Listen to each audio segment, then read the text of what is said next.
couture ma nga fa ñoom Kouré Ndiaye ñoom ñëpp ñu nga fa ak Bouton di artiste comédien Bouton. d'accord ma nga Thiès. kontaan nañu bu baax ñoom ñëpp nee nañu Bougane Gueye Dany yow nanu soxla. ñi ci des na su ne ba ca biir dinaa wax lanu ma wax benn par benn dinaa leen ko eggee waaye daal réew mi daal foofu la jëm fi mu ne te nag yàlla nañu ko jëmale ci jàmm baax na nan leen dem. ayca papa waaw yow de ba ma la laajee da nga ne lu fi am waaye tëddal nelaw. dara du fi am. dara amul. ma ne dara du fi am. ba ma la koy xee ak léegi dara amul. dara amu fi. négal ba gaa yi dugg. léegi papa. waaw négal ba gaa yi. bul topp kan mi man ba topp kan kan kii. tey wax ñu thème bi lan la. kii bokkunu waa thème bi day ni nu ko waxee dafa xaw a doy waar tuuti ndax doon na ne pesanteur culturelle et traditionnelle maanaam ñun aada joo xam ne doon koo jël loo xam ne doon koo def mu di mbaax démb ak bërki démb ñu ëlbatiku daal di koy gàcc ci kaw jigéenu sénégalaise jigéen ñu ne ci naka ñu ne waaw sa jëkkër mën naa génn débrayer ñu ne yow lan moo tax sa jëkkër di débrayer au lieu nu wax sa jëkkër duñ ko wax jigéen ji nanuy wax lan moo tax mu débrayer ñu ne mën ngaa toog bis jot nga war a teral say njëkke ñu ne lu tax teraloo leen nga war a teral sa goro ñu ne lu tax teraloo ko nga war a togg tibbal sa waajur yekkal ko ñu ne lu tax tibbaloo ko wala nga war a jëf ci sa ay mbokk wala say mbokki jëkkër wala nga ëlbët ko am taxawaay boo taxaw dem na sax ba ci nga ragal sab goro ñu ne lu tax nga war koo ragal ndax moom sëy na ab sëyam te yow yaa ngi toll ci sa sëy di ko sëy ñoom loolu nanu wax ñoo génnee thème bi Sofia Diatta moo ko génnee ak Benoît man ma ne ñoom day loolu nanu wax waaye man Mbaye Ngoné Fall ñoom loolu nu bañ man dama koy nangu muy pesanteur boobu nga xam ne yëkkati na ko teg ko ci kaw jigéen waaw jigéen dëgg bala nu ko yàpp dëgg borom këram génn froissé ñu ne bu nu àkk ndaw sa te ndaw sa waroon na fóot ba mu set mu paase lem la mu war a xëyee altine du bokk ak la muy xëyee talaata su ko amee mu lem ko tegal ko lii ngay sol tey kat lii ngay sol tey kat ëllëg lii ngay sol tey àjjuma la lii ngay sol bouton bu dagg mu tappaat ko war na koo mën gis naa jigéen ñuy takk karawaat pour seen borom kër am nga ko teraanga la rek bu koo teral ku nekk tëral ko koo teral ku nekk yeew ko sab goro wala sa njëkkee mbubb mi ngay dindi jox ko wala xaalis bi ngay jël jox ko wala li ngay jël ne ko kat sama yaay kii day ci jënd suukar di ko naanee ci koor gi loolu waxin la rek su la neexee nga bañ koo def waaye nag soo ko defee moo gën baax dafa am ak gën soo ko defut it baax na waaye soo ko defee moo gën baax dafa am ak gën sëñ Touba indiw fi mbaax fekk na fi Maam Mor Anta Sali fekk na fi El Hadji Oumar ñoom ñëpp ci lu baax nanu ma sa dëgg seenu tànk ci lu baax nanu ma sa nekk fekk na fi Tafsir Maba Jaxu mi jaar ngir lislaam waaye ba mu ñëwee dafa indi gën moom gën la indi moom sëñ Touba gën moo tax keroog ba ma solee costume bi bon waa daw daa taxaw yuuxu daal ne voilà mi ngi sol costume te nee na nangam lan moo tax su du sol dara soo fi géey ci wet gi daal di ëlbët ko non lan moo tax muy kii dafa am ku taxaw wax ma ne ma laaj leen ndax lislaam am na mbubb bay bayaar ma neen ko du ngay moom ma ko wax maam Ablaye Fall yow ñu ñoo la wax nga ma ko fii papa téléspectateur yow négal ban dem rek ci biir wax nga ma ko wax nga waaw nee ngeen kii nee ngeen papa bu njëkk ba dafa daan sol ay xaftaan ay kii mais tey mi ngi sol costume di xoju ak yooyu ñu ne l'islam amul mbubb kon bay bayaar gis nga bën waa di daw kan ma yow man xam nga du ma daw yow man doo daw man dëggal foofu yow waa ji bi mu duggee wax la loolu maa la doon dugg leen non négal rek d'accord dugg leen ñëw leen loolu nanu wax loolu nanu bañ man loolu laa nangu man waaw teral soo mënee terle soo ko amee nga teral waxuma yàq de koo mën a teral muy goro muy njëkk jigéen muy rakki jëkkër muy wujju peccargo koo ci mën su teral jotee rek soo ko mënee nanga ko teral d'accord kontaan nañu papa ci introduction bi jërëjëf sa jëkkër bouton bu dagg defaraatal bu mu xiif bu mu xaaraani sab nawle yow ku jigéen ki sa borom kër bu mu xaaraani sab nawle sa gàcce la dëgg la Aïcha ñu ne pesanteur culturelle traditionnelle un fardeau pour la femme sénégalaise ci tënk soo Prosper Benoît ak Soxna Bodja ñu ne li ñu teg ci ndoddu jigéen dafa diis amaana c'est une question am na ñoo xam ne jàpp nañ ne dafa diis am na ñu xam ne dañoo jàpp ne attan na ko ndax moom mooy jigéen mooy ndey ji seex comme ni ñu koy waxee dafa war a gérer lépp muy jëkkëram di ay doomam di tout ce qui se passe autour d'elle si c'est une femme mariée même si c'est une femme qui n'est pas mariée aussi am na lu ko war par rapport ak li nga xam ne moom mooy situation bi mu nekkee ñu bàyyi kàddu gi su fi laata may tourner ci benn.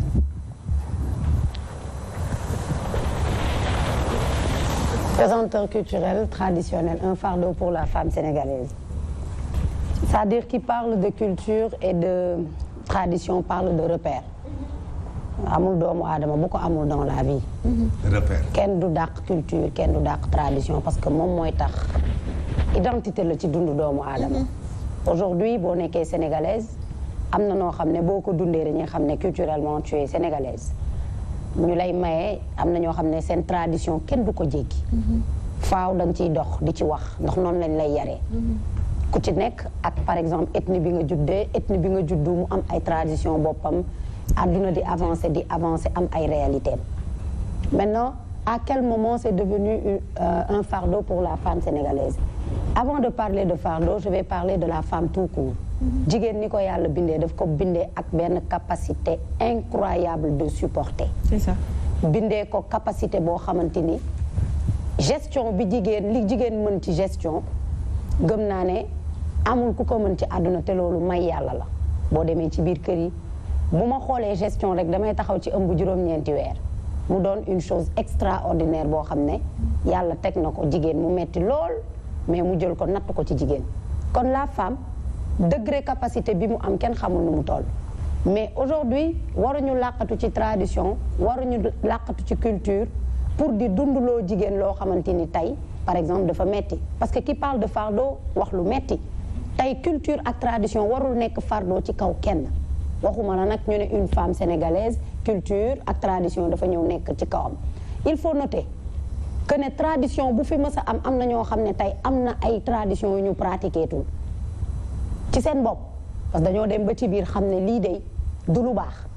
amul koo xamante ni tey ci àdduna juddu nga ba dee te sa pratique yépp ñu ne la bravo 100% amul da ngay perfectionné wu mbaa nga nekk ci dara dem ba ci biir nga dindi ko bu ma ne nga dindi ko mbaa nga wàññi ko loolu du Sophie Gueye de wala du Père Mbaye Ngoné ci xam-xamam mooy ñëw ne tradition bi baaxul de diine mooy ñëw faxas ne leen yéen a ngi doon jëfee nii jëfee bi ngeen di jëfee nii il faut ngeen dindi ko ndax lii de baaxul ngeen jël ngeen faxas ñu dem ba ci biir mu am ay tradition yoo xam ne dafay gaañ jigéen mën nañu citer comme excision nga jur doom bu jigéen ngeen baal ma nga war ko jongal gis nañu am na ñu dem ba ci biir gis ne am na ñu ci génn àdduna. am ñu ci xam ne sëy nañu ba amatuñu sax plaisir. am na y a pas longtemps à Dakar. voilà c'est dommage. ku génn àdduna. am koo xam ne dafa ne dañ ko exciser. mënatul yëg bànneexu sëy. mais loolu du waxu Sophie Gueye du waxu mère Ndioba du waxu Safia dañu taxaw scientifiquement ñu xam ne lii de am na lu muy jur loo xam ne démb attention démb tey amoo woon sañ-sañ sax ñu exciser la ngay génn di wax A wala B aujourd'hui am na ouverture yu am ba bu dara amee di nga am ñeneen ñoo ko xam ne mën nga ko waxtaanal qui perd sa tradition ak culture am nga perdre sa identité je suis pour képp ku am culture nga fonk ko bu baax nga téye ko képp ku am tradition bu baax nga téye ko parce que loolu bokk na ci li ñu ne bon mais la religion vient prendre le dessus sur tout ça mooy ne amul benn pratique tey boo xam ne dañ koy pratiquer mbindeefu yàlla di dox di ko tàccu yàlla faxas ko ñuy jéem a négocier maintenant amul tamit loo xam ne tey da ngay ñëw nga teg ko ci kaw nit soo yàlla rek moo am kéemtaanu teg fardeau nit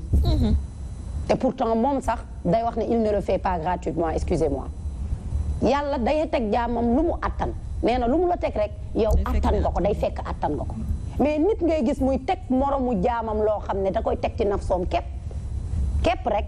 da koo neex mu teg ko ay daan yu metti nit da koy def moromam jigéen di sëy ak yow ngeen war a vivre en harmonie nga koy teg loo xam ne da nga ne rek sa culture da la ko may àdduna du parce que may nañ la lépp rek que tu vas en abuser c'est pas parce que dañ ne la may nañ la soxna daf la war a tarbiyu dafa war a topp ci say waaw que tu vas en abuser parce que ki nga yor sa nawle la damay dégg fii kilifa yi doon toog di wax ne mag yu baax yi démb seeni soxna yi nii la ñu mel mu am beneen kilifa borom xam-xam bu toog ne am na benn mag bu baax bu soxnaam doon jóore buntu këram di raam daf ma frappé ba à chaque fois je prends ça comme exemple mu ne ko jugal sama nawle nga si sama xalaat nawle la keneen mën na xalaat leneen mais man dama jàpp ne jabar nawle la waaw non sax keneen mën na xalaat lu ko neex man ku xalaat leneen dama ko koy nangul mais soxna nawle la jëkkër sang la jabar nawle la li tax ñuy wax loolu waaw jabar nawle la jigéen jëkkëram taalibe ab sëriñam non dama ne ab sangam papa dama ne jëkkër sang la jigéen sang waaw sang ak jabar nawle la c'est pas forcément ne kee sang la rek kee jàpp waaw non yow suite logique ngay wax suite logique ngay wax mais man xalaatuma jël nit bi yonent bi goreel ay jaam ne jaam amatul man xalaatuma waaw daane saa son maan bul ma sosal yow it boo ne sang loo ci teg bul ma sosal waa léegi sang contraire waa léegi nag eggali lan mooy contraire sang sosal de waaw ne léegi luy contraire sang bon waa Thiès nee na ma bàyyi sa background bi ngay foye bàyyi sa background bi ngay foye nu ne Kajoor ñun nañ la fii gis-gis la de ñun nañ la boo réeree rek naan waa Kajoor ma ne yow yaa réer sa background bi bu la réeree rek maa ko wax ndax man duma jël nit di ko wax jaam ala kulli aal ba tey waxuma loolu de suite logique bi loolu la man fa ma jëm man maa faxas dégg ngeen moom moo wax loolu waaw man maa faxas suite logique moo wax loolu waaw man maa faxas suite logique bi sang ak jaam jaam ak sangam jëkkër sang jaam ak sangam daan nañ ko wax ci don ton taquin xam naa fi mu jëm damaa yàgg ak moom gis-gis damaa faxas xalaatam boobu ndax dama ne jabar nawle la danga ko effacé dama ko gome balankoo ko buux bindal sa bos waaw tracé sama bos ne nawle pour que les gens puissent vivre sëñ Pape Malick da ko doon wax en harmonie si Malick da koo wax xam nga ajoor yi dugg leen de ajoor yi xam nga bul jaxasee askan bi ak kajoor yeeg bawal yi ajoor yi rek doy na gis ngeen arrêté ces histoires d'identité ay nit a ngi dëkk fin fond wu bawal mën a teral jigéen mën a fonk jigéen mën a yor jigéen def jigéen nawle est-ce que vous comprenez donc nañu arrêté di jël dëkkuwaay di fa placer góor ak façon bi muy traité soxna c'est-à-dire kenn mënul dindi ne jabar nawle la j'avance nii ngay def di détourner nit ñi ci seen communication c'est-à-dire aujourd'hui da ngay ñëw remercier na la de te bu la remercier rek da lay wax toroxal continuer non yàlla rek mooy toroxal jaam mu toroxal yow tey doo doy ba ajoor yii ragaluma loolu li ko dalee xolu Kajoor Thiès wuti ragaluma loolu yow dama la waajal tey Sophie blanc la def nag dama la waajal jàmm la paix non dama ci def tokk rouge nii pour moom kii bëggul jàmm kii boo ko indilee drapeau jàmm sax bëggu ko donc so juste pour dire que culture et tradition daf lay permettre nga am base mooy base mais ginnaaw loolu noonu yëpp dañoo war a jël li ci positif ñu dundee ko li ci négatif ñu faxas ko amul ku war a nekk fardeau ci kaw jigéen ndax yàlla mi nga xamante ni sax moom mët nañu fardeau du jël lu bon lépp wala lu metti di ñu ko teg dafa ne lu ma teg jaamam àttan na ko kon ñun entre ñun ci suñu dundin waruñu di tegante loo xamante ni tey boo xoolee sa soxna mu sonn mbaa mu am naqaru àdduna yow nga teg ko sax au nom de la culture ou de la tradition dangaa war a am góomu xol parce que sa soxna sa moitié la femme sénégalaise c'est ta femme c'est une personne boo xam ne tey da ngeen nëkkaloo ci àdduna pour en créer d'autres aller jusqu'à dire que suñu culture ak suñu tradition fardeau la pour ñun je ne vais pas aller si loin mais attention am na ay femmes yoo xamante ni aujourd'hui dinaa ci ñëw ci deuxième partie bi mënatuñu nooyi mënatuñu jëf mënatuñu dind parce que dafa am ay charges yu bëri ñu teg ci kaw te loolu dama koy rënk ba deuxième partie. Aïcha merci beaucoup Gaye Ndioro Aïcha maa ngi ñëwaat ci yow léegi. Marie Marie ci Gaye Marie Sayer Marie Gaye. merci ok Sayer Marie Gaye kontaan naa ci yow bu baax a baax jërëjëf ah ma ngay bind de. jël Kajoor ak Bawol di leen yaa war a bàyyi Kajoor ak Bawol. waaw yàlla tere man baleen ay nit yu baax lañu. waaw boo waxee say wax yu metti yu tar rek. yóbbu ko Kajoor ak Bawol. man kaw la ñun suñuy maam ay Bawol lañu. dagaa nit yu baax lañu. ay kilifa yu man. mais négal ba ñu ñëw ni ngi ñëw négal rek ñu ngi ñëw. toogal rek man du ma daw bul daw de laa sant du ma dellu ginnaaw. soo pare sax dama lay dolli. ma plus la. sooyee. ma plus la. bàyyi jàmm. mu sant Mbàkke nga sant Mbàkke nga di ko denc nga ne ma yéen Sofia jërëjëf nga di ko denc muy sa soxna warul tax ne